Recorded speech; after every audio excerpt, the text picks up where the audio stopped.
जी अब मैं इनवाइट करूंगा हमारे स्कूल की प्रिंसिपल निधि कादाड़ मैम। जी मैम, पहले आप थोड़ा सा। अभी जो मैं देख रही थी कीर्ति, यहाँ जो बच्चे बैठे हैं ना, उनकी नजरें हम पे नहीं है, वो उठ उठ के आपकी ड्रेस को देख रहे हैं, है ना? अच्छा लग रहा है ना बेटा?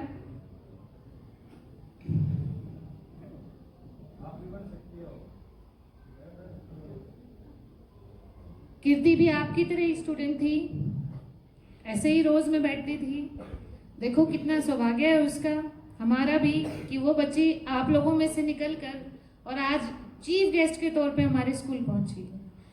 इससे बड़ी कोई खुशी की बात नहीं हो सकती। मैं इनकी केमिस्ट्री टीचर भी रही हूँ। और तो देखो बेटा, सभी आपके सामने हर वो हस्ती आ रही है जिन्होंने स्कूल में रह के अपनी अचीवमेंट्स को बहुत अच्छे से हासिल किया है। तो अचीवमेंट्स आपके ऊपर हैं, आप कहाँ तक अपने आप को ले जाना चाहते हो। कीर्ति शुरू से डिसिप्लिन थी, स्ट्रिक्ट थी, बोलने में बिल्कुल जो उसने जो गलत देखा है, जो भी है, वो सीधा क्लियर कट आंसर करती थी। ये चीज़ उसकी शुरू से रही है। और अभी जब मैंने उसको ड्रेस में देखा तो सच में देख के हम ही ये भावुक हो गए कि बच्चे तो बहुत कामयाब हो गए हैं। समय हमें ये बताता है कि अब हम बड़े हो चले हैं और बच्चे हमारे जॉब ले रहे हैं, तो बहुत खुशी होती है बेटा। मैं उम्मीद करती हूँ कि आने वाला समय ऐसा हो कि मेरे स्कूल में से हर एक बच्चा इतना सक्सेसफुल हो कि मैं उनको सामने बुलाऊं, सबसे मिलवाऊं, बड़ी खुशी से हम अब इन बातों का इजहार करें। तो जो टाइम अभी चल रहा है ये आपका टफ टाइम है और ये सबसे मेहनत करने का समय है। एक बार ये निकल गया बेटा, उसके बाद डोर हाथ में नहीं आई, क्योंकि one day each every day when you are moving ahead, day by day, आप बेटा आगे जाते जा रहे हैं, पीछे जाने का मौका नहीं है। अगर मेरा कोई कंसेप्ट रह गया या मैंने कोई साइंस में कहीं टॉपिक छोड़ दिया, मेरा मैथ्स का कुछ छूट गया, तो वो समय दोबारा, वो लेक्चर एज इट इज कोई टीचर दोबारा जिंदगी में रिपीट नहीं कर सकता।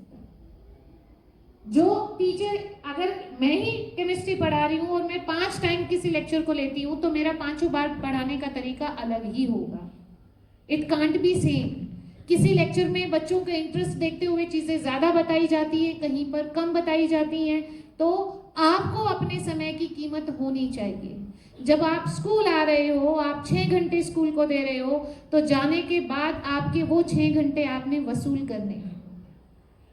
आप इतना टीचर्स को परेशान करो कि टीचर्स बिना पढ़े आए ही ना। आप दिन रात उनसे नेक्स्ट क्वेश्चन पे क्वेश्चन रखें, ताकि टीचर को ये टेंशन हो कि कल मुझे इन बच्चों को पढ़ाना है। और ऐसा होता था। हमारा जो बैच उस टाइम पे कीर्ति का था, सारिका और थे सर, ये वो बच्चे थे जो मतलब जिनके लिए हमें टेंशन होती थी कि कल इनको पढ़ाना है, तो हम रात बैठ के सुबह उठ के हम अपने लेक्चर्स प्रिपेयर करते थे।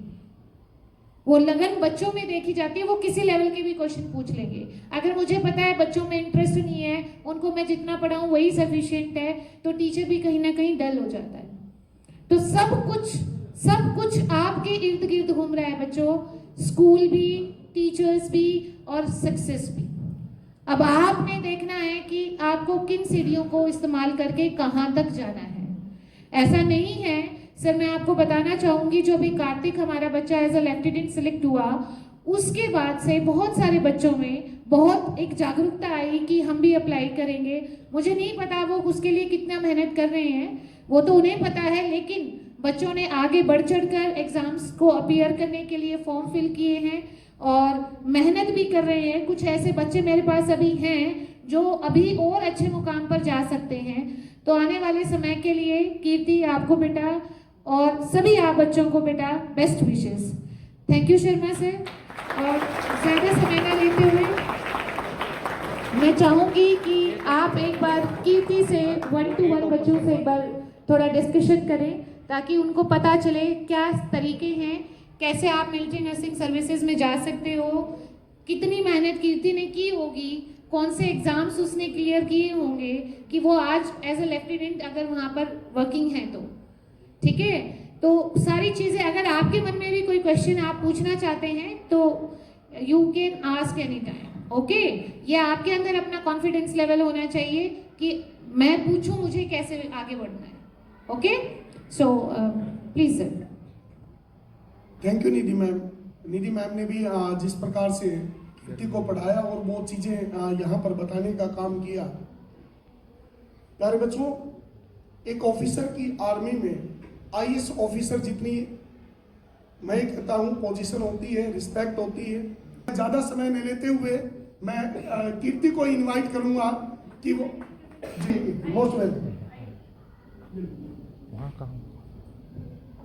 Thank you, sir. Respected directors, principal ma'am, all teachers and dear students. I am very grateful being here today as an officer, Lieutenant Kirti, in Indian Army.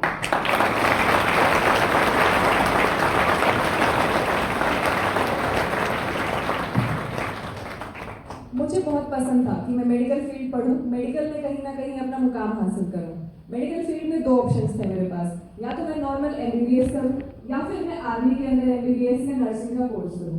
सबसे पहला लक्ष्य मेरा यही था कि मैं एमबीबीएस करूं। तो मैंने यहाँ से 12th पास करने के बाद मैंने अपनी एमबीबीएस की तैयारी यानी नीट के एग्जाम की तैयारी शुरू कर दी। नीट का एग्जाम जो था वो दिया मैंने, लेकिन मेरे इतने अच्छे मार्क्स नहीं आए कि मैं जो गवर्नमेंट हॉस्पिटल है उसमें अपना एमबीबीएस का कोर्स कंप्लीट कर सकूं। फिर मुझे पता चला कि एमएनएस यानी मिलिट्री नर्सिंग सर्विसेज एक अलग से ब्रांच है आर्मी के अंदर जो नर्सिंग कोर्स प्रोवाइड करती है। तो मैंने नीट के साथ साथ एमएनएस की भी तैयारी शुरू की। एमएनएस का एग्जाम मैंने दिया। उसके अंदर क्वालिफिकेशंस होती हैं कि पहली चीज आपके पास 12th के अंदर बायो एग्जाम मतलब बायो स्ट्रीम होनी चाहिए, और दूसरी चीज आप नीट क्वालिफाइड होने चाहिए। नीट में आपके जितने भी मार्क्स आए हैं डिपेंड नहीं करता। मेरे टाइम पे जो था 2021 में मैंने किया था, तो उस टाइम पे ये था कि आपके नीट में कितने भी मार्क्स हैं बट आप क्वालिफाई करने चाहिए। उस टाइम पे क्वालिफिकेशन का था 201 स्कोर जो था वो क्राइटेरिया था इस चीज का।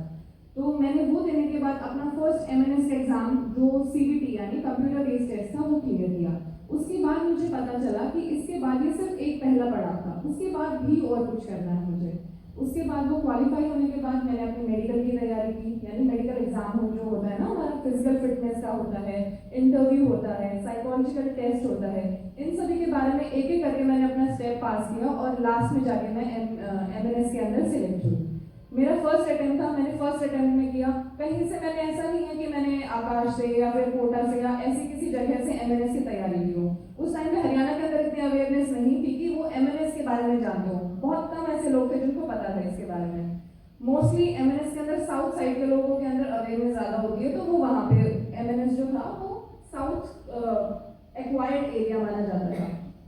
इसके अंदर होता क्या है, 12th के बेसिस पे हमें सिलेक्ट किया जाता है। सिलेक्ट करने के बाद वो अपना कोर्स कंप्लीट करवाता है, यानी जो हमारी ग्रेजुएशन की डिग्री होती है वही लोग देते हैं। 4 साल का ट्रेनिंग कोर्स होता है जिसके अंदर वो हमें बीएससी ऑनर्स नर्सिंग की डिग्री प्रोवाइड करते हैं। पढ़ाई के साथ साथ वहाँ पे ट्रेनिंग भी साथ में होती है। मेरी ट्रेनिंग हुई है army hospital research and referral Delhi cantt and base hospital Delhi cantt से। इन दोनों हॉस्पिटल के अंदर मेरी 4 साल की पूरी ट्रेनिंग हुई है। ट्रेनिंग के बाद दोबारा से हमारा मेडिकल इंटरव्यू एंड एग्जामिनेशन हुआ। उसके बाद मेरे को पोस्टिंग मिली। पोस्टिंग भी 2 तरीके की होती है, एक तो शॉर्ट सर्विस होती है, एक परमानेंट सर्विस होती है। शॉर्ट सर्विस मतलब ये सिलेक्शन क्राइटेरिया जो होता है वो फिर से वहीं पे अप्लाई होगा। जो टॉप स्टूडेंट्स होंगे उनको सिलेक्ट किया जाता है परमानेंट के लिए, और जो शॉर्ट सर्विस होते हैं वो होते हैं जो लास्ट रैंकर्स या फिर जो उनमें से जिन्होंने कम अचीव किया है या फिर जो चूज करते हैं। अपने मार्क्स जितने अच्छे रखेंगे उतना अच्छा आपका स्कोर होता है। अब क्यों करना जरूरी है ये सभी को पता होना चाहिए। सबसे पहली चीज, जैसे ही हमारा कोर्स कंप्लीट होता है हमें पोस्ट मिलती है लेफ्टिनेंट की। लेफ्टिनेंट की क्वालिफिकेशन तो है ही, इसके साथ साथ बेनिफिट ज्यादा है। सबसे पहली चीज सैलरी। सैलरी जो होती है वो हर साल इंक्रीज होगी, जहाँ पे आपकी पोस्टिंग होगी उसके अकॉर्डिंग चेंज होती रहती है। आर्मी के राशन कार्ड मिलता है, जो मेडिकल बेनिफिट्स होते हैं सभी मिलते हैं। आपके और आपकी फैमिली का सारा ट्रीटमेंट आर्मी करती है। आपकी पढ़ाई अगर आप आगे करना चाहते हैं तो वो सब कुछ भी आर्मी करवाएगी। पेरेंट्स के अंदर अगर किसी भी प्रॉब्लम है मतलब डिपेंडेंट कार्ड जो होता है वो मिलेगा। टूर मिलते हैं फ्री के, हर साल कहीं ना कहीं आप जहाँ भी जाना चाहते हैं आर्मी पे करेगी उसके लिए। एक टूर आपका फिक्स है, घर से आना जाना जो कुछ भी है वो सभी कुछ आर्मी वाले ही आपका पे करते हैं।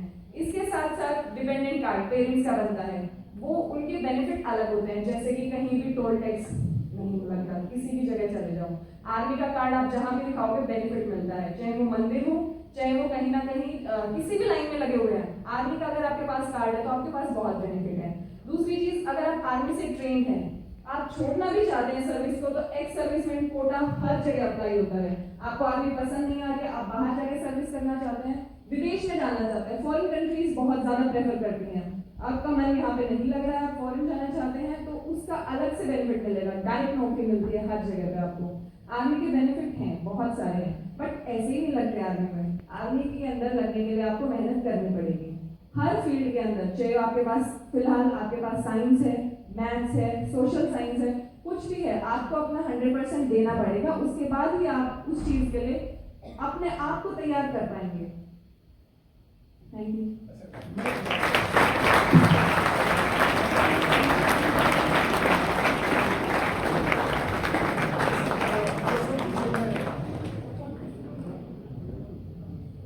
ये सब चीजें मैं वन बाई वन कीर्ति से पूछना चाह रहा था, परंतु सभी चीजें बहुत एक टीचर के तौर पर सबसे अच्छे, बहुत अच्छे ढंग से कीर्ति ने समझाए। बट फिर दोबारा से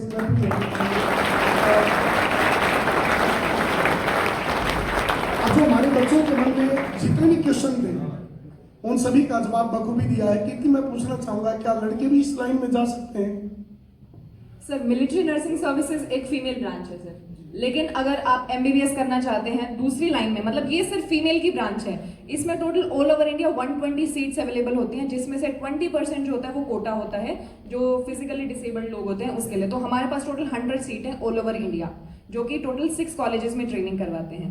बॉयज की अगर बात आती है तो वो लोग एमबीबीएस कर सकते हैं एएफएमसी पुणे से, उनका भी सेम कोर्स चलेगा, पर वो एमबीबीएस का चलेगा, वो नर्सिंग का नहीं चलेगा, उनका 5 साल का कोर्स होता है।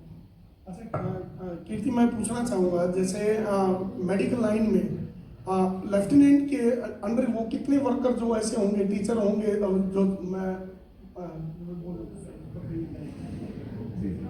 हमारी लोएस्ट पोस्ट जो है ना नर्सिंग, जैसे हम लोग अपना कोर्स कंप्लीट करके लगते हैं, तो हमारी सर्विस जो होती है, हमें आर्मी बेबीज बोला जाता है, हम ट्रेनिंग कर रहे हैं तो हमें डायरेक्ट लेफ्टिनेंट की पोस्ट मिलती है। लेफ्टिनेंट की पोस्ट के अंदर जितने भी मेल वर्कर्स हैं, आर्मी का जितना भी स्टाफ है, हमारी रैंक के ऊपर कैप्टन आती है, मेजर आती है, लेफ्टिनेंट कर्नल आते हैं। मेडिकल फील्ड वाले के अंदर भी सेम रैंक है, वो कैप्टन से शुरू होते हैं, क्योंकि उनका 1 साल का एक्स्ट्रा कोर्स होता है।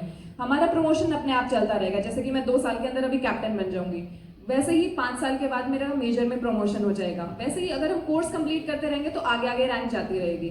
बट जो दूसरी कोर वाले हैं, जो इन्फेंट्री वाले हैं, जो किसी और रैंक से, जैसे कि जो भी आर्मी में भर्ती हुए हैं हमारे अलावा, वो सभी हमारे अंडर आते हैं। They are eligible to respect us and salute us. एक चीज मैं पूछना चाहूंगा, जैसे कि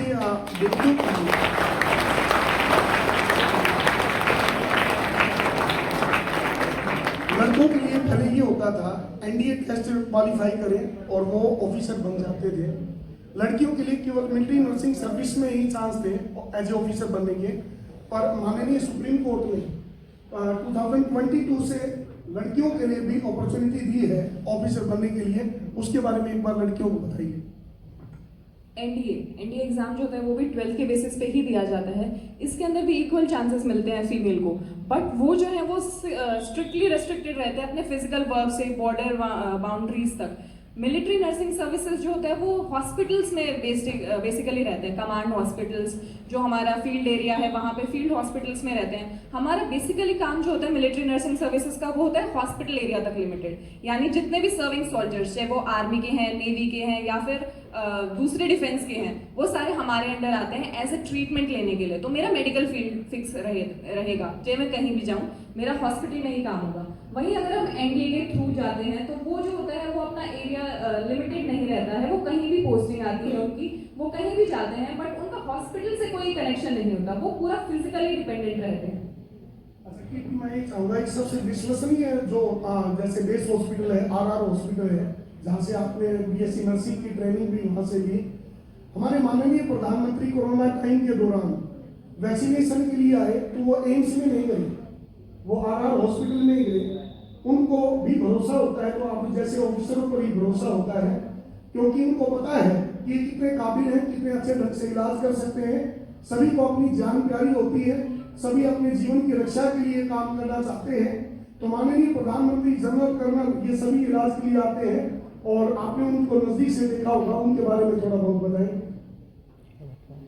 अगर हम बात करते हैं एक सिविल हॉस्पिटल की, चाहे वो कितना भी मतलब हाईलाइटेड हो, कितना भी हाईलाइटेड हो, एक तो सिविल हॉस्पिटल है हमारे पास और एक हमारे पास है प्राइवेट हॉस्पिटल। प्राइवेट हॉस्पिटल में मोस्टली जो आजकल की धारणा बन चुकी है या फिर जो हम फैक्ट देखते हैं कि लोग जो होते हैं वो फेक डायग्नोसिस बनाते हैं, फेक बीमारी कोई ना कोई बना के, क्योंकि बीमारी की वजह से सभी डरते हैं। उस डर को अपने अंडर करके सभी फेक डायग्नोसिस बना के उनका ट्रीटमेंट के नाम पे बहुत सारे पैसे लेते हैं। अगर हम सिविल हॉस्पिटल या गवर्नमेंट हॉस्पिटल की बात करते हैं, वहाँ पे ऐसा कुछ नहीं है, हम पे नहीं करते हैं। जो जितना भी आर्मी बैकग्राउंड के होते हैं उनको कुछ पे नहीं करना पड़ता है आर्मी हॉस्पिटल में। तो हम अपनी बेस्ट सर्विस प्रोवाइड करते हैं, क्योंकि हमें कोई पर्सनल वो तो है नहीं कि हमें ज़्यादा पैसा चाहिए, हमें ज़्यादा टाइम चाहिए। तो हम कोशिश करते हैं आर्मी हॉस्पिटल के अंदर पेशेंट को जितना बेनिफिट हो सकता है उतना बेनिफिट मिले और वो जल्दी से जल्दी ठीक होकर हमारे हॉस्पिटल से डिस्चार्ज हो, ताकि उसकी जगह कोई और इंसान जो ज़्यादा बीमार है, जिसको ज्यादा जरूरत है बेड की और इलाज की, उसको अच्छा टाइम मिल सके और उसको अच्छी केयर मिल सके। इसीलिए हम डिफरेंशिएट नहीं करते हैं कि वो एक सिपाही आया है हमारे पास या फिर एक कर्नल या पीएम आया है हमारे पास। इसीलिए हमारे ट्रीटमेंट बेस्ट ट्रीटमेंट होता है। Thank you.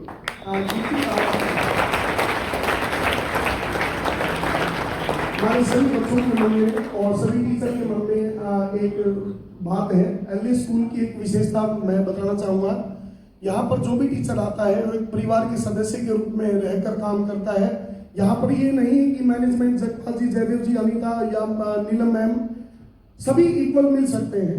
सभी आपस में जुड़कर सेवाएं दे सकते हैं। जो अच्छी सेवा देता है, लंबे समय तक काम करता है, जो गेट के पास खड़े हुए अमित जी हैं, आर्मी में जिस प्रकार डिसिप्लिन काम करता है तो स्कूल में डिसिप्लिन मेंटेन करने का काम डीपी सर का होता है।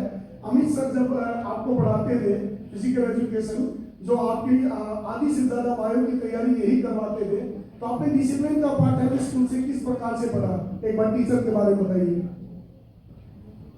आर्मी का मतलब ही डिसिप्लिन है। अगर कोई भी आर्मी में जाने के बारे में सोच रहा है तो उसको डिसिप्लिन अपना जैसे ही उनको पता चलता है, चाहे वो स्कूल में 6th क्लास में है, 1st क्लास में है या 12th क्लास में है, डिसिप्लिन तो उसको सीखना पड़ेगा, क्योंकि आर्मी के अंदर डिसिप्लिन ही मेन चीज है। तो अगर आप आर्मी में जाने के बारे में सोच रहे हैं या फिर आर्मी में नहीं भी जा रहे हैं, कहीं भी जा रहे हैं, तो आपको सबसे पहले डिसिप्लिन सीखना पड़ेगा। चाहे वो आपकी पढ़ाई में हो, स्कूल आने के टाइमिंग में हो, क्लास के टाइमिंग में हो या कहीं बंक जाने के बारे में अगर आप सोच रहे हो, हर एक चीज में डिसिप्लिन जरूरी है। आपको क्लास के अंदर सबसे ज्यादा ध्यान देना पड़ेगा, चाहे वो फिजिकल एजुकेशन है, चाहे वो आपका नॉर्मल साइंस का सब्जेक्ट है। फिजिकल एजुकेशन बहुत जरूरी है। आर्मी के अंदर सबसे ज्यादा इंपॉर्टेंट यही है कि सुबह आप 5 बजे उठ के पीडी में जा रहे हो, 1 घंटा आपकी कड़ी मेहनत करवाई ही जाएगी, उसके अंदर नहीं बच सकते। मौसम चाहे कैसा भी हो, धुंध हो या फिर बिल्कुल गर्मी है, चक्कर आ रहे हैं, कोई गिर भी जा रहा है, डिपेंड नहीं करता है, कोई उसको भाव नहीं देगा, आपको करना ही पड़ेगा। 1 घंटे का पीटी का टाइम है, आपको सुबह करना पड़ेगा। शाम को भी 1 घंटे का पीटी परेड या स्पोर्ट्स का टाइम जो है अपने शेड्यूल के अकॉर्डिंग, वीक्स डेज के अकॉर्डिंग आपका टाइम है 1 घंटे का, 5 से 6 वो करना ही पड़ेगा। सुबह जो उठने का टाइम होता है वो सब फिक्स होता है, वो फिक्स है। 5 बजे जो है हमारी सुबह पीटी होती है, तो 5 बजे से पहले यानी 10 मिनट पहले हमारा फॉलोइंग होता है। वहां पे हमें 10 मिनट पहले कंप्लीट यूनिफॉर्म के अंदर रेडी होके पहुंचना है। जो भी लेट होगा उसको पनिशमेंट मिलती है, और पनिशमेंट आर्मी के अंदर छोटी तो होती ही है। शर्मा जी पूछना चाह रहे हैं, who is your favorite teacher here? My favorite teacher is Amit sir.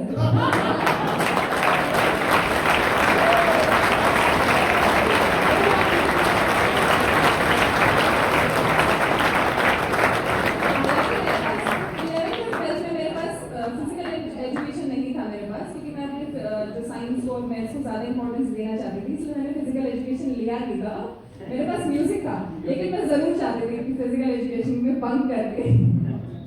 और कुछ अच्छी बातें हैं स्कूल की जो आपको याद आती हो, जैसे सबसे ज्यादा टारगेट सबसे करते थे। सर के पास इतना मोटा डंडा होता था और उसको लेके सारी जगह पे घूमते रहते थे, जो भी पकड़ा गया वो पक्का पनिशमेंट मिलेगा। और टीचर के बारे में कुछ 2 चीजें स्कूल की याद हो आपको? सर एक्चुअली जिस भी टीचर से मैं पढ़ी हूँ ऑलमोस्ट चेंज हो चुके हैं, कुछ ही टीचर बचे हैं, जैसे कि निधि मैम है, अमित सर हैं, पूनम मैम है और पिंकी मैम भी है सर, मुकेश सर है। तो कुछ ही लोग ऐसे बचे हैं, बट काफी डेडिकेटेड स्टाफ है। लिटिल एंजल स्कूल में मैं 4th क्लास से पढ़ रही हूँ। 4th क्लास में मैं यहाँ पे रेगुलर हुई थी, 4th क्लास से मैंने यहाँ पे पढ़ना शुरू किया। बहुत अच्छे टीचर्स हैं, लेकिन अगर आप खुद से सेल्फ इनिशिएटिव नहीं लोगे तब तक किसी भी चीज़ का कोई फायदा नहीं। टीचर कितना भी अच्छा है डिपेंड नहीं करता है, डिपेंड इस बात पे करता है कि आप कितना इनिशिएट लेते हैं उस टीचर से पढ़ने में, आपके कितने डाउट हैं, आप उस तरीके किस तरीके से अपने डाउट को सर से पूछते हैं, मैम से पूछते हैं, क्लियर करते हैं।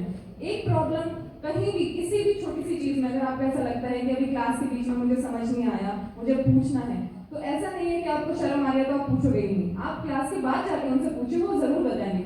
मैंने मोस्टली डाउट्स जो है वो स्टाफ रूम में भी पूछे हैं, ऑफिस में मैम, मेरी मैम जो थे वो मेरे केमिस्ट्री टीचर थे 11th और 12th क्लास में, उसी टाइम पे मैम को प्रिंसिपल भी बना दिया था, तो मैम बहुत कम टाइम के अंदर आके जल्दी से चले जाते थे। लेकिन मेरे को डाउट है तो मैं ऑफिस में जाके पूछती थी, मैम ने कभी भी मना नहीं किया। आप जितनी बार पूछोगे उतनी बार टीचर्स आपको बताते हैं।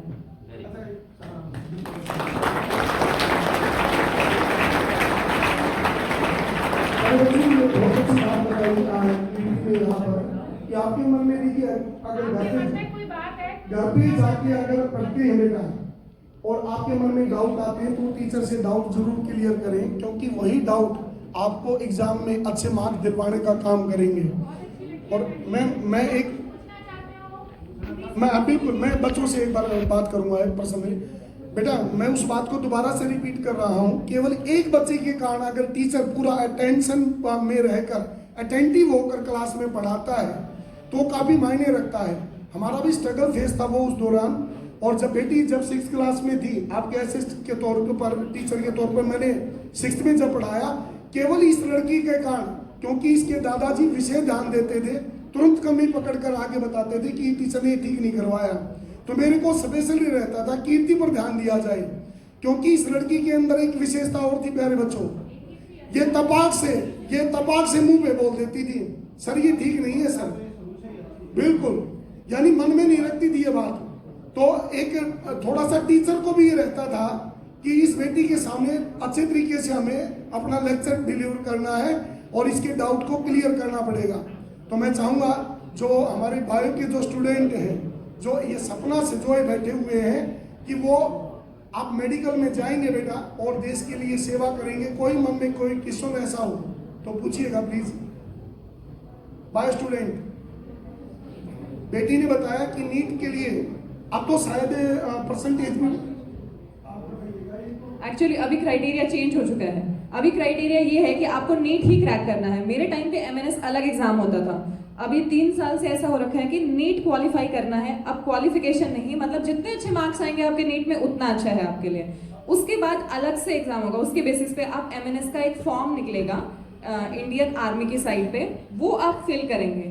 फिल करने के बाद वो शॉर्ट लिस्ट करेंगे जिनका नीट स्कोर अच्छा है उसके बेसिस पे फिर आगे जाके साइकोलॉजिकल टेस्ट होगा, जीके, इंग्लिश और साइकोलॉजी से रिलेटेड आपका एक छोटा सा कंप्यूटर बेस्ड टेस्ट किया जाएगा, ठीक है। उसके बाद आपका मेडिकल होगा और इंटरव्यू होगा। इसके बेसिस पे कंप्लीट लिस्ट बनके टोटल 100 स्टूडेंट्स जो हैं वो शॉर्ट लिस्ट किए जाते हैं। जिस प्रकार आपकी बार जब नीट का जो टेस्ट कंडक्ट करवाया गया तो काफी टफ टेस्ट आया था, नीट के इतिहास में सबसे टफ टेस्ट था ये, और इसमें 150 मार्क्स क्वालिफाई के लिए चाहिए थे। हमारा एक स्टूडेंट मानित जो 100% हैंडीकैप कोटे से, जी बेटा बताइए। वो जो एनडीए की वो जो क्वालिफिकेशंस जो ये सब रहती है वो कितने साल में कंप्लीट होती है मिनिमम? वो जो क्वालिफिकेशंस होती हैं हाँ +2 के बाद 12th के बेसिस पे आप डायरेक्ट अप्लाई कर सकते हैं। सिर्फ 12th कंपलसरी है जिसके अंदर बायो सब्जेक्ट होना चाहिए आपके पास जी। और पहले ये होता था कीर्ति के टाइम पे, कीर्ति ने बताया कि नीट में केवल क्वालिफाई, परंतु अब बेटा इसमें भी क्राइटेरिया निश्चित कर दिया। जो टॉप रैंकिंग वाले स्टूडेंट होते हैं उनको ही रोल नंबर उनके इशू होते हैं। जी डॉक्टर सर, मैं अब कीर्ति बेटा, हाँ जी जी जी। What should we do if we face failures and get unmotivated? Nothing is like a failure. Nothing is like a failure. वो आप learn from your mistakes. कोई भी गलती नहीं होती है, आपको उससे जो सीख मिल रही है उस पर डिपेंड करता है कि आपका आगे वाला स्टेप क्या होगा, आपका आगे वाला फ्यूचर क्या होगा। She is very talented like you. अभी कुछ फिजिक्स केमिस्ट्री में कभी नंबर कम आ जाते हैं, मोटिवेट हो जाती है। नहीं डिपेंड करता, आपका डाउट अगर उस आंसर आंसर के गलत होने से अगर आपको दिमाग में बैठ रहा है कि ये गलती हुई थी, इसकी वजह से मेरा आंसर गलत आया, तो आपको एग्जाम में पक्का हेल्प करेगी। एक बार आपसे okay Good morning, ma'am. Ma'am, if we are in SSP and we have some sort of problems, or for example, lack of proteins or vitamins, and for example, myopia or hypomyopia, how we can face these circumstances? Army के related बताओ मैं normal army के according अगर हमारे पास specs हैं तो उसका criteria होता है। ऐसा नहीं है कि आप कंप्लीटली फिट हैं तो ही आप आ सकते हैं। आई के अंदर अकॉर्डिंग टू मी इस साल का जो हुआ था अभी सिलेक्शन, एक्चुअली मैं उसका पार्ट थी क्योंकि मेरा जो है वो कोर्स कंप्लीट हो गया था, तो I was a part of जो एडमिशन सेल के अंदर जो इंटरव्यू वाला जो पोर्शन था ना, उसके अंदर आई वाज अ पार्ट। तो उसके अंदर +3 -3 तक का जो है वो अलाउड है स्पेक्स अगर आपके पास है तो। बट आपको उस टाइम पे जब आप मेडिकल के लिए जा रहे हैं तो एक बार कंप्लीट चेकअप करवा के जाना है, क्योंकि उसके अंदर एचबी का क्राइटेरिया है, आई का है, नॉर्मल फिजिक का क्राइटेरिया है। तो अगर आप ऑपरेशन करवाने के बारे में सोच रहे हैं, लेजर सर्जरी के बारे में सोच रहे हैं, तो ऐसा नहीं है, मत करवाना अगर आप आर्मी के अंदर जा रहे हैं तो, ठीक है। वो जो होता है अगर आपने सर्जरी करवा ली है तो उसके अंदर भी अगर 6 मंथ तक जो है वो कंप्लीट हो चुका है, रिकवरी हो चुकी है, तो ये आप उस चीज़ के लिए एलिजिबल हैं, वरना सर्जरी के बेसिस पे आपको निकाला जा सकता है। तो चश्मा है कोई दिक्कत नहीं है, लेकिन नंबर ना बढ़े। मैं पूछना चाहूँगा, जैसे एमबीबीएस करने के बाद न्यूरोलॉजिस्ट होते हैं, कुछ कार्डियोलॉजिस्ट होते हैं, आपका आर्मी में ऐसी लेफ्टिनेंट भी कोई स्पेशल फील्ड होता होगा? नहीं सर, एक्चुअली हमारा 4 साल का जो कोर्स था बीएससी ऑनर्स का, इसके अंदर हमें हर एक फील्ड के बारे में बताया गया, चाहे वो आई, ईएनटी, न्यूरोलॉजी, कार्डियोलॉजी, ऑर्थोलॉजी या फिर मेडिकल, सर्जिकल, जो कुछ भी है, हम कंप्लीटली ट्रेन इस तरीके से हुए कि हम हर एक फील्ड के अंदर जाकर अपना बेस्ट दे सकते हैं, हमें किसी भी फील्ड में कोई दिक्कत नहीं होगी। आर्मी के अंदर एक्चुअली प्रॉब्लम ये है कि मेडिकल ऑफिसर जो होता है वो मोस्टली जो है वो लिमिटेड होता है ऑपरेशन से। जो मेडिकल ऑफिसर होगा वो सिर्फ ऑपरेशन करेगा, पहले के इंस्ट्रक्शन लिखेगा, बाद के इंस्ट्रक्शन लिखेगा। इसके अलावा पेशेंट जब एडमिट हुआ है से लेके जब तक डिस्चार्ज होता है, सारा काम नर्सिंग ऑफिसर का होता है। चाहे उसका इंजेक्शन है, मेडिकेशन है, कोई दवाई देनी है, उसको दर्द हो रहा है, उसको कुछ भी प्रॉब्लम है, सब कुछ हम हैंडल करते हैं। इसलिए हमें इस तरीके से ट्रेन किया गया है कि हम हर एक फील्ड के अंदर अपना स्पेशलाइज्ड रह सकते हैं। लेकिन अगर हमें आगे जाके कुछ और अपना एक फील्ड पर्टिकुलर करना है कि मुझे हर एक जगह पे नहीं जाना, कभी मेडिकल वार्ड में, कभी सर्जिकल वार्ड में, कभी आईसीयू में भेज रहे हैं, नहीं जाना मुझे, तो मैं एक अपने पर्टिकुलर फील्ड के अंदर जो है वो अपना डिप्लोमा का कोर्स ले सकती हूँ। जैसे कि मुझे कार्डियोलॉजी पसंद है तो मैं कार्डियोलॉजी के अंदर अपना डिप्लोमा 6 मंथ या 1 ईयर का कोर्स कंप्लीट कर लूंगी, तो मैं उस पर्टिकुलर फील्ड तक ही लिमिटेड रह जाऊंगी। अच्छा, मैं पूछना चाहूँगा, जैसे ही आपने मैंने इसके लिए 2 सिलेक्शन हुआ था और बीएससी नर्सिंग आपने आरआर से की, तो आपकी सैलरी कब से स्टार्ट हुई? जो मेरी सैलरी आई होगी और इंडियन आर्मी के थ्रू, और उसके बारे में भी थोड़ा बताइएगा। एक बच्चा किस प्रकार से अपने पेरेंट्स का हेल्पिंग हैंड बन सकता है, क्योंकि काफी हमारे यहाँ पर ऐसे जो परिवार जी काफी ऐसे परिवार से जुड़े हुए हैं जी। अभी हमारा एक बेटा था जो एमबीबीएस में मौलाना आजाद मेडिकल कॉलेज में जिसका सिलेक्शन हुआ, उनके पिताजी मिल्कमैन हैं जी, वो नॉर्मल परिवार से आते हैं, पर एलएस स्कूल के टीचरों ने उस बच्चे को इस प्रकार से तैयार किया कि अब की बार सबसे ज्यादा टफ जो टेस्ट था उसमें भी 582 मार्क्स उस बच्चे के आए और उसके मौलाना आजाद मेडिकल कॉलेज में उस बच्चे का एडमिशन हुआ। तो खुशबू बुद्धि राजा बेटी जानती है, इनके शायद नजदीकी आपके जूनियर थे, वो शायद आपके जूनियर थे।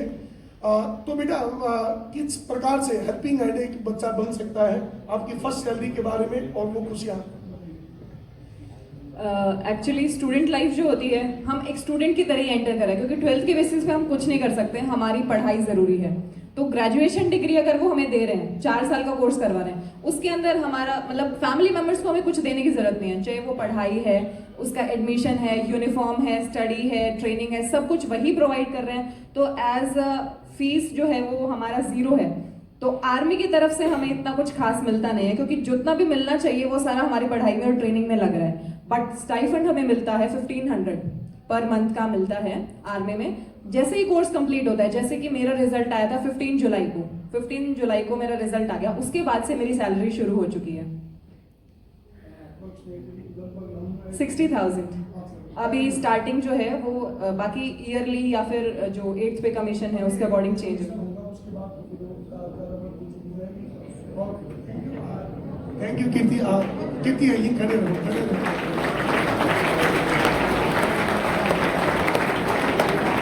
A very good afternoon students. ये हमारी बेटी सारी प्रॉब्लम देखो, आपकी जितनी भी डिस्कशन हुआ है इतने अच्छे से आपने बारीकी से इसने, क्योंकि सी ऑफिसर उसी तरह इसने सारी बातें आपके सामने रखी। सबसे पहले आपकी 10+2 क्वालिफिकेशन विद बायो सब्जेक्ट के साथ होनी चाहिए। जिन बच्चों का इंटरेस्ट लेफ्टिनेंट MNS में जाना है उसमें बायो में उसका पूरा 100% इंटरेस्ट होना चाहिए। और इसके साथ साथ आपने +2 में पढ़ते पढ़ते हुए बच्चों को नीट का एग्जाम क्लियर करना है, चाहे भले ही वो टॉप में ना हो, लेकिन ये क्वालिफिकेशन अटैच होगी साथ। जो नीट में अपीयर नहीं होगा तो आगे MNS में उसका एडमिशन नहीं हो सकता, उसका सिलेक्शन नहीं हो सकता। तो आप बेटा अभी से आप प्रयास कीजिए, ठीक है। आप बच्चे हैं इसीलिए हमने बेटी को बुलाया है। देखिए हमारी स्टूडेंट 2021 में पास आउट हुई थी, बहुत अच्छी शुरू से ब्रिलियंट स्टूडेंट है ये रही है। इनके दादाजी 4th क्लास से आई थी हमारे पास। इनके दादाजी भी आर्मी में ऑफिसर थे, आर्मी एजुकेशन कोर में, ठीक है। उसके बाद यहाँ के उन्होंने एज ए प्रिंसिपल डायरेक्ट उनकी ज्वाइनिंग हुई है आफ्टर रिटायरमेंट। तो काफी मोटिवेट उन्होंने किया है इसको। अपने दादाजी को भी देखा है कि वो आर्मी से रिटायर्ड थे, ठीक है। तो अभी आपके पास टाइम है।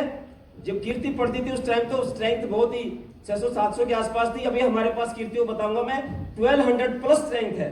तो बहुत सारे बच्चे बैठे हैं अभी।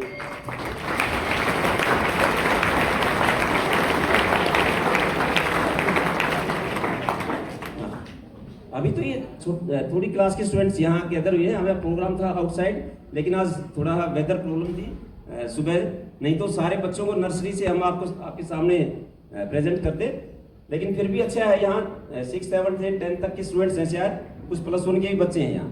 तो बेटा देखिए आप अभी से आप देखो, शॉर्ट रास्ता कोई नहीं अपनाना है, मेहनत करनी है। जो बच्चा मेहनत करेगा, ठीक है, वही आगे निकलेगा। ये गुड़िया आपके सामने खड़ी है, ठीक है। ये हमारी बेटी देख लो, अभी आर्मी में ऑफिसर होना बहुत बड़ी बात। तो आप भी ऐसा प्रयास करें। आप इन चीजों से तो मोटिवेट होते हैं बच्चे। आप इनसे प्रेरणा लें कि जब कीर्ति ये काम कर सकती है तो हम भी कर सकते हैं इस काम को। हमारा लास्ट ईयर 10th क्लास का टॉपर देखो स्टूडेंट्स ये बैठा है। बेटा प्लीज स्टैंड अप, खड़े हो जाए आप। ये भी देखिए एक दिन ऑफिसर बनेगा ये। पूरी लगन और मेहनत से काम कर रहा है ये। तुषार, हाँ मैं था सर IIT में एडमिशन 100% इसका होना है। अभी से ट्राई अच्छी से कोशिश कर रहा है। देखिए आप तो एक तो जो बच्चे +2 में पढ़ते हैं उनको बार बार हम भी बताते हैं कि बेटा अपने IIT का, नीट का ये फॉर्म जब निकलते हैं तो आपने अप्लाई करना चाहिए। टाइमली हम सभी को इंफॉर्मेशन देते हैं, लेकिन कुछ बच्चे रह जाते हैं कि वे अप्लाई नहीं किया, फिर कैसे सिलेक्शन हो आपका बताइए। तो अच्छे सारे टीचर आपके पास अच्छे मिले हुए हैं और टाइम टू टाइम हम आपको इंफॉर्मेशन देंगे अच्छी, ठीक है। आप इसी तरह आप और अच्छी मेहनत करेंगे तो कीर्ति जैसी कई लड़कियां आप में ऐसी हैं जो ये काम कर सकती हैं। तो मैं पूरी मैनेजमेंट की तरफ से, पूरे बच्चों की तरफ से, समस्त LA परिवार की तरफ से अपनी बेटी कीर्ति का और उसकी मम्मी का यहाँ हमारे स्कूल में पहुंचने पर दिल से गहराइयों से इनका हार्दिक अभिनंदन करता हूँ और भगवान से दुआ करता हूँ कि बेटी ऐसे ही आगे बढ़ती रहे और इनका रैंक और ऊपर बढ़ता रहे। Thank you.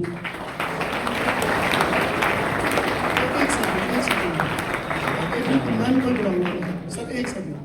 प्यारे बच्चों, मैं कीर्ति के बारे में देखिए आप सभी परिचित हो चुके हैं। उनकी मम्मी भी यहाँ पर मौजूद हैं। मैं बताना चाहूँगा माता गेट पर इनका ओल्ड रेजिडेंस रहा है। उसके बाद सेक्टर 9 में भी काफ़ी बड़ा प्लॉट है, क्योंकि दादाजी खुद आर्मी में ऑफिसर, फिर उसके बाद एजुकेशन डिपार्टमेंट से भी।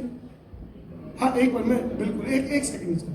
तो काफ़ी अच्छे बैकग्राउंड। उसके बाद हमारे LA स्कूल के पास ही प्यारे बच्चों ब्रिस्टल बार हो चाहे झिलमिल कैफे रहा हो, उस टाइम का काफ़ी बड़ी जमीन जायदाद इनके पास रही, परंतु इन्होंने अपनी पैतृक जमीन और पैतृक संपत्ति पर ध्यान नहीं दिया। मैं इस बात को कहना चाहता हूँ बिल्कुल सर, मैं यही कहना चाहता हूँ, मैं ये बताना चाहता हूँ, ये चाहती तो ये भी बेटा सुबह 8 बजे तक सोती रहती, ये मेहनत नहीं करती। भाई मेरे मम्मी पापा ने इतना सब कमा रखा है, एडुकेट हैं दोनों मम्मी पापा, और एक सम्मान है इनका पूरे झज्जर डिस्ट्रिक्ट में, तो ये मेहनत क्यों करती? इसने अपने आप को प्रूव करने के लिए बेटा अपना काम शुरू किया। आप अपने पैतृक संपत्ति पे ध्यान न देकर बेटा अपने टैलेंट को निखारने का काम करें। तो मैं अब इनवाइट करना चाहूँगा हमारे स्कूल की मैनेजमेंट सदस्य निकी दहिया मैम से कि वो एक बार कीर्ति का यहाँ पर सम्मान भी और बेटा आप भी किया। Thank you. आइए मैम।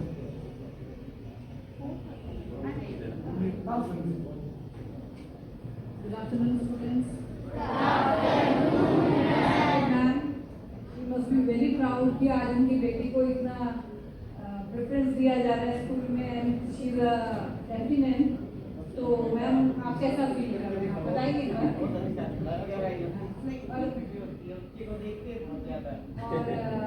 मेरे ख्याल से एक बेटी है आपके पास, बेटा भी है। ओके, तो देखो आप, क्योंकि ऐसा होता है कि बेटा चलो बेटा कर लेगा, बेटी को तो शादी कर दो, मगर इन्होंने ऐसा नहीं सोचा। इनका पूरा 100% योगदान है इस चीज में, अपनी बेटी को पढ़ाना, आगे बढ़ाना। और एक इंसिडेंट में बताना चाहती हूँ, सिर्फ ये इंटेलिजेंट पढ़ाई में नहीं थी, शी वॉज ओवरऑल इंटेलिजेंट। इसके जो प्रोग्राम्स में पार्टिसिपेट करती थी, 100% देती थी, और हर चीज 2 दिन में रेडी कर लेती। जैसे कि एकदम से हमें कोई कंपटीशन में जाना था, तो लाइक बेटा आपको ये चीज रेडी करना है, मैडम आप मुझे बता दो कैसे करना है, मैं घर जाके प्रैक्टिस कर लूंगी। और ऐसा एक इंसिडेंट हुआ, मतलब I still remember that thing कि ये एमआर स्कूल में कुछ एक अपना सहोदया की तरफ से एक प्रोग्राम में गई, नहीं डांस का था stage, and that was wonderful dance. मतलब इसने इतने अच्छे इमोशंस दिए, बट वहाँ पे सहोदया में थोड़ा बहुत चीटिंग हो जाती है, इसलिए हमने आज गाना बंद कर दिया उसमें। तो वहाँ पे इसकी पोजीशन नहीं है, and she really oppose that. और हमें कंप्लेन आई कि आपके बच्चे ने ऐसा बोला, तो मैंने गलत होगा तो बच्चा बोलेगा। तो ये भी एक पर्सनालिटी का पार्ट है कि भाई कुछ गलत होता दिख रहा है तो यू शुड से कि भाई नहीं ये गलत है, आप हमारे साथ ऐसा गलत कर रहे हैं। तो ये चीजें भी बहुत मैटर करती हैं और वो कॉन्फिडेंस भी बूस्ट करती हैं। लेकिन मैम इसमें एजुकेशन नहीं थी, बिल्कुल नेवर। एजुकेशन ने राइट सबको दिया है, राइट का इस्तेमाल जगह पर करना, समय पर करना आना चाहिए। जो आपको बार बार बताया जाता है फोन आपको खत्म कर रहे हैं, that is nothing, that is they are trying to demotivate you, they are trying to cut your weapons down. वो आपको हथियारों को कटवाना चाह रहे हैं कि आप क्वेश्चन से रेज ना करें। बिजी यूथ अगर मेरा फोन में होगा तो कहाँ उसको एमएनएस का पता होगा, कहाँ उसको तैयारी करने की जरूरत है। तो आपको उसके एडवांटेज लेने चाहिए, जैसे आपके डाउट्स हैं तो वो आप क्लियर कीजिए। बट उसने हमें ना सच्ची में एक पपेट बना दिया कि आप अपने माइंड से कुछ नहीं सोचते, कुछ दिमाग में ये करना है चलो चैट जीपीटी पूछते थे। पहले ये लोग क्वेश्चंस करते थे अपने आप आके, तब उस टाइम पे all this things were not there. Ma'am आप इसको कितना फोन यूज कराते थे, आप मुझे बताइए। फोन यूज करती थी। रिस्पेक्टेड स्कूल के मेंबर्स, प्यारे बच्चों, मेरा आप सबको नमस्कार। आज मैं बहुत ही गर्व महसूस कर रही हूँ कि मैंने अपनी बेटी को इस ड्रेस में पहली बार देखा जिसमें इनकी कमीशनिंग थी।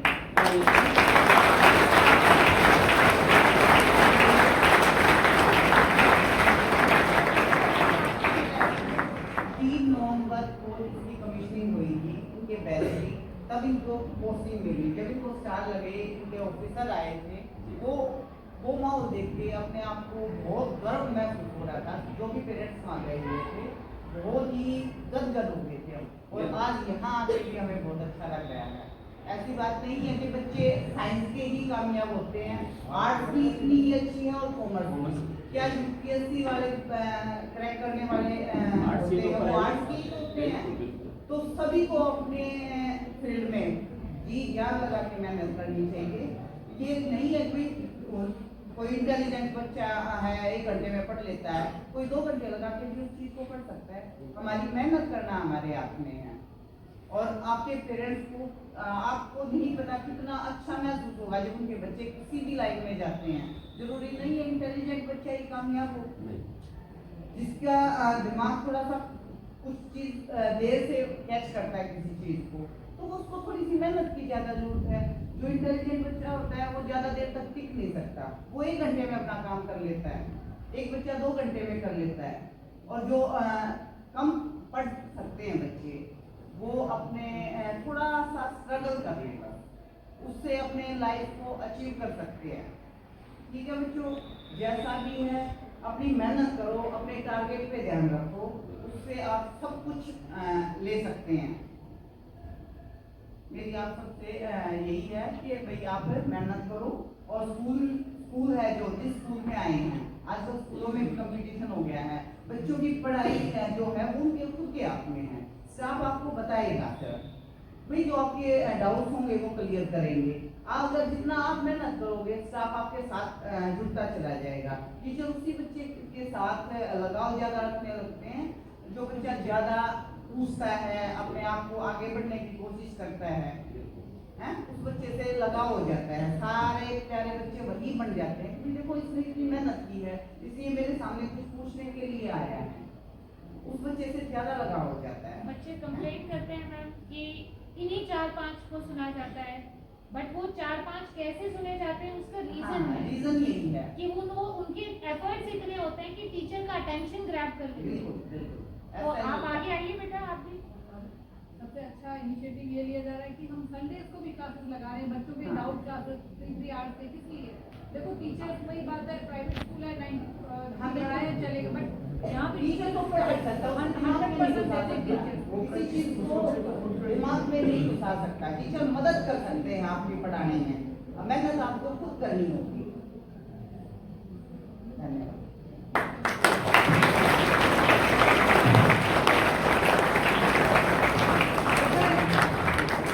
मोटिवेशन की बातें आपको इसलिए बताई जा रही हैं। अब आप लोग 10th में हैं, 12th में हैं, आपके मार्क्स आ रहे हैं, हमें तो भाई टीचर्स पढ़ा रहे हैं, मगर अगर एक भी बच्चे का पता चलता है कि नंबर कम आ रहे हैं, मैडम क्यों नंबर कम आ रहे हैं, मैडम इसमें कहाँ कमी है, ये प्रेजेंट क्यों नहीं है, छुट्टी क्यों ले रहा है, मेरा कोई मतलब नहीं, मैम से जरूर डिस्कस करते हो इस चीज़ के लिए। संडेज को मैम अपना घर, मैम के पास छोटा बेबी भी है, डॉक्टर सर की भी रिस्पॉन्सिबिलिटी, सब छोड़ के, टीचर छोड़ के आप लोगों के लिए आ रहे हैं स्कूल में, और आप लोग नहीं आते हैं। हम आपके पेरेंट्स को फोन करके बुला रहे हैं कि भाई बच्चे क्यों नहीं आ रहे। थोड़ा सा बेटा अभी आपके पास टाइम है अपने बोर्ड का, प्लीज़। ऐसे बहुत सारे ऑफिसर्स चाहिए हमें अपने स्कूल में, और मैं इसमें देख भी रही हूँ काफ़ी सारे ऑफिसर्स हैं, डॉक्टर्स, इंजीनियर्स बैठे हैं मैम, बहुत सारे लड़कियां बहुत अच्छे हैं, बहुत अच्छे, लेकिन डिस्ट्रैक्शंस भी बहुत ज्यादा है। आपको डिस्ट्रैक्शन से दूर होकर अपने फोकस पे काम करना, सिर्फ इतना ही मायने रखना है बेटा। इतनी दुविधाएं हैं आपके पास, इतना दूर होने के लिए इतनी सारे रीजंस हैं, सो मैनी। कोई फ्रेंड है, कहीं व्हाट्सएप है, कहीं पर फेसबुक है, कहीं पे इंस्टाग्राम है, कुछ काम नहीं आता है।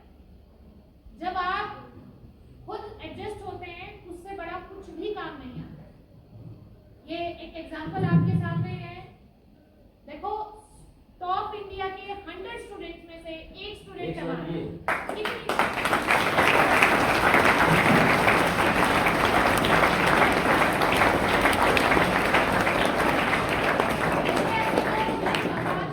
स्कूल में आते रहे, आप लोग दिन रात मेहनत करते रहे, और प्लीज एक बार खड़े होके स्टैंडिंग ओवेशन, हमारे 3 claps to कीर्ति, लेफ्टिनेंट कीर्ति का देन है ना।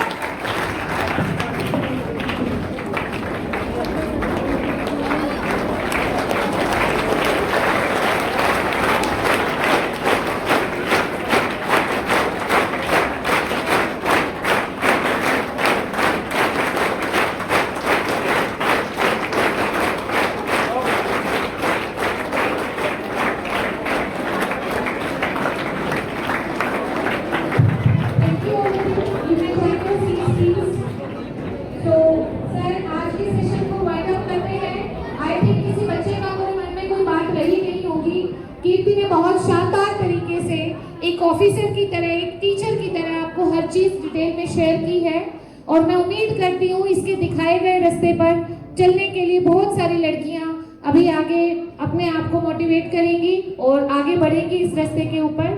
तो लास्ट में सर प्लीज हम एक बार आप मैनेजमेंट को बुलाएं, थोड़ा सा एक टोकन ऑफ रिमेम्बरेंस। देखिए बेटा, ऐसी पर्सनैलिटी हम फिल्मों में देखते थे, आज हमारे बिल्कुल सामने बैठे हैं और ये काम आप भी कर सकते हैं। आज का केवल जो सेशन रहा, ये मोटिवेशनल जो सेशन था, कीर्ति की मौजूदगी ने आज के कार्यक्रम को भव्य बना दिया। हमने बेटी से रिक्वेस्ट किया था कि आप ड्रेस में आए ताकि बच्चों को वो सब चीजें अलग से दिखाई दें, और आज साक्षात जिस प्रकार से भगवान एक प्रकार से प्रकट होते हैं, ऐसे हमारे बच्चे कामयाब होकर हमारे सामने आए हैं। मेरे प्यारे बच्चों, खूब मेहनत करें, दिल लगाकर काम करें।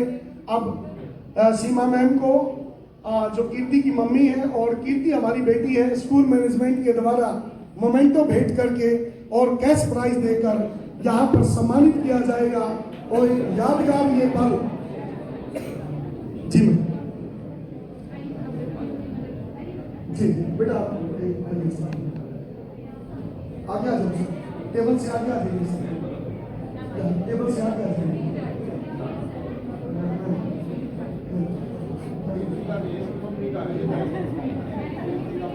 थोड़ा सा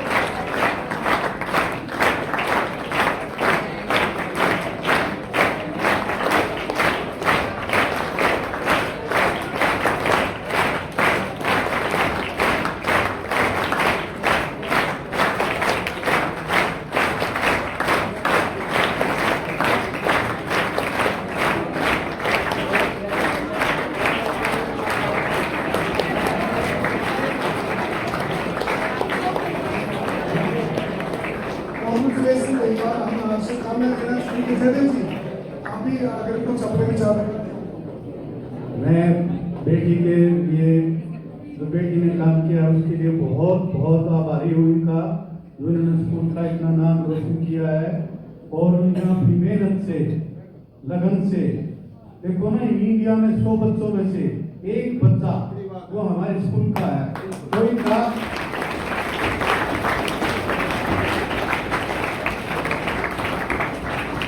तो मैं इनका बहुत बहुत आभारी हूँ, धन्यवाद करता हूँ इनका। थैंक यू बेटी।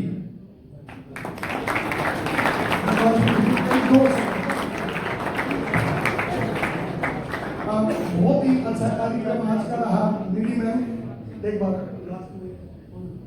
Thank you ma'am, thank you Kirti, बहुत अच्छा लगा। मुझे शर्मा सर से बात हुई, मुझे पता लगा कि कीर्ति आई हुई है, तो मैंने रिक्वेस्ट की। जैसे ही निधि मैम नीचे गई, मैं आप देखो, जैसे ही निधि मैम नीचे गई, निधि मैम की आंखों में आंसू आ गए। भाई सच बताता हूँ मैं, निधि मैम इतनी भावुक हो गई।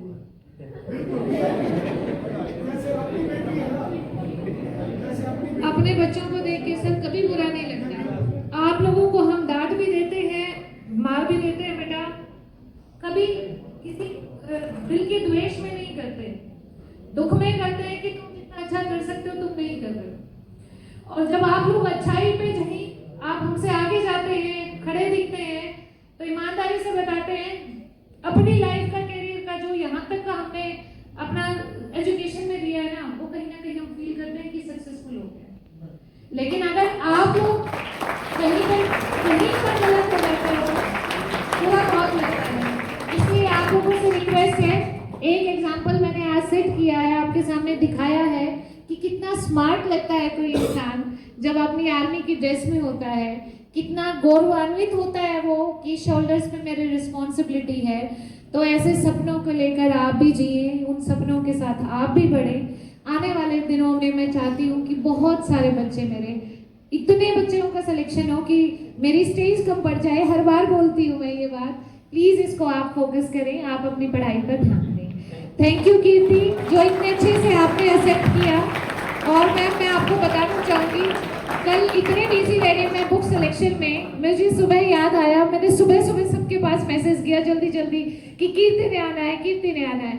और देखो मैंने उससे रिक्वेस्ट की कि बेटा आप नॉर्मल ड्रेस में भी आ सकते हो, लेकिन बच्चे जो आपको देखकर आपकी ड्रेस में जो फील करेंगे ना, उसको कोई सोच ही नहीं सकता।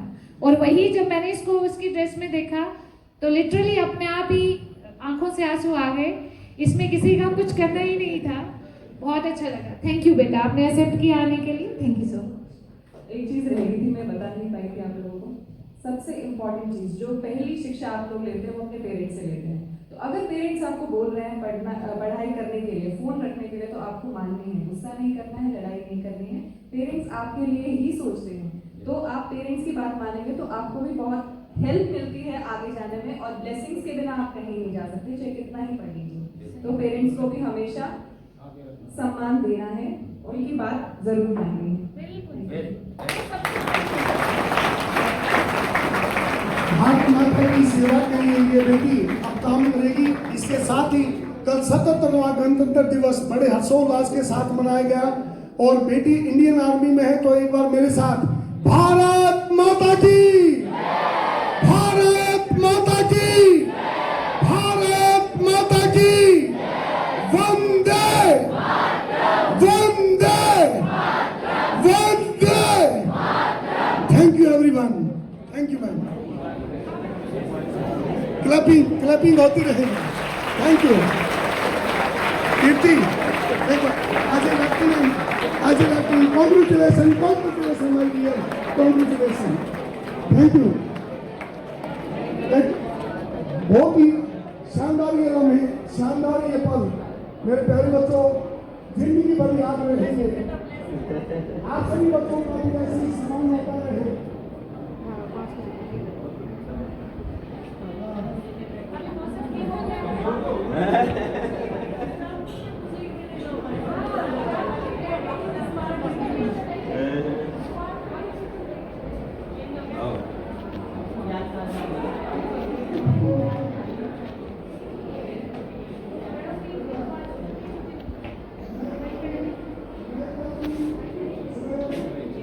मैम को चाय बुलवाओ, ठीक है? एक झलक बेटा इन बच्चों को भी देना अपने एक बार। वेट कर ले एक बार। ये दे आर वेटिंग। हाँ।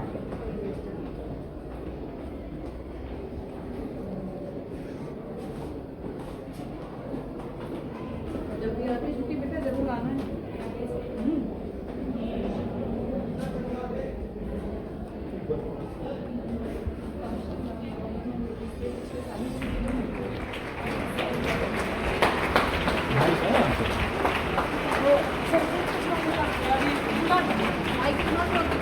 यहाँ नहीं है मैम माइक।